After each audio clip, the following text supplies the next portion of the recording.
नमस्कार. परत एकदा तुमचे यश नेत्रालयाच्या यूट्यूब चॅनलमध्ये स्वागत करत आहे. मित्रांनो, आज आपण चर्चा करणार आहोत मधुमेह आणि नेत्रविकार या संदर्भात. डायबिटीस किंवा मधुमेह हा असा आजार आहे की जो बदलत्या जीवनशैलीनुसार फार वेगाने पसरत आहे. म्हणजे भारताला आता डायबिटिक्सची राजधानी कॅपिटल समजलं जात आहे. 2000 येणाऱ्या 15-20 वर्षात 50% डायबिटिक पॉप्युलेशन वर्ल्डची इंडियात राहणार आहे असं म्हणतात.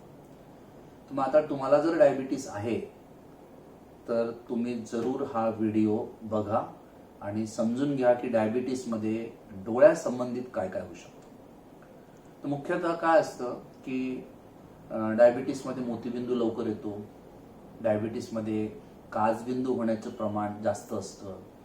पण सगळ्यात महत्त्वाचं ज्याच्यामुळे डायबिटीसमध्ये नजर जाते किंवा जेव्हा आपण ऐकतो की एखाद्या डायबिटिक पेशंटची नजर गेली किंवा तो आंधळा झाला तर त्याचं कारण असतं डायबिटिक रेटिनोपॅथी.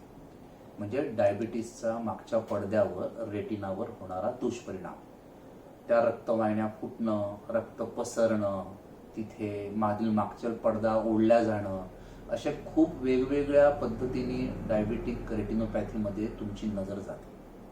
मग आता डायबिटिक रेटिनोपॅथीसाठी तुम्ही काय केलं पाहिजे, तर इथे लागू पडतं तो मेडिकल सायन्सचा रूल जो सगळीकडे महत्त्वाचा आहे. That is prevention is better than cure. म्हणजे व्हायच्या अगोदरच तुम्ही जर त्याच्यावर लक्ष दिलं तर पुढे तुम्ही प्रॉब्लेममध्ये येणार नाही.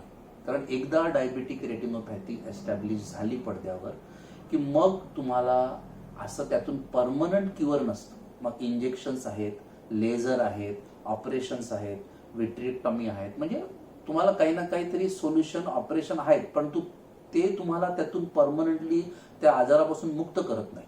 तर मग आपण असं लक्ष ठेवलं पाहिजे की हे प्रॉब्लेम्स व्हायलाच नको. मग त्यासाठी काय करायचं, तर जर तुम्हाला डायबिटीस आहे तर तुम्ही दरवर्षी एकदा नेत्रतज्ञांकडनं डोळे तपासून घ्या. आणि डोळे तपासणं म्हणजे चष्म्याचा नंबर काढणं नाही. चष्म्याचा नंबर तर आपण काढतोच, त्याच्यावर वाद नाही, परंतु स्पेसिफिकली तुमचं प्रेशर मोजलं गेलं पाहिजे, तुमचा रेटिना चेक केला गेला पाहिजे, तुमच्या मागच्या पडद्याचा तुम्ही फोटो काढला पाहिजे.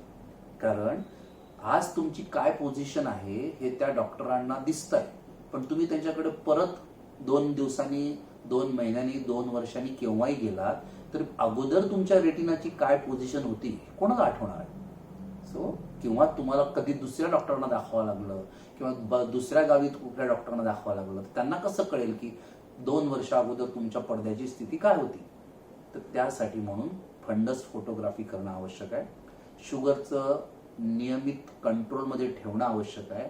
आणि जसं नेत्रतज्ञांना लक्षात येईल की बाबा यांच्या पडद्यावर रेटिनोपॅथीचे चेंजेस चालू झाले आहेत, ते तुम्हाला इन ॲडव्हान्समध्ये सूचना देतील की बघा, लक्षात घ्या, पुढे हे धोके वाढून ठेवले आहेत, आत्ताच तुम्ही याच्यावर कंट्रोल ठेवा, म्हणजे तुम्हाला पुढे दुष्परिणामांना सामोरं जायची गरज पडणार नाही. माझा एक मधुमेह आणि नेत्रविकार असा एक लेख आहे. आठवणीने तुम्ही तो लेख वाचा, त्याच्यात अजून सविस्तर याच्याबद्दल तुम्हाला माहिती कळेल. धन्यवाद.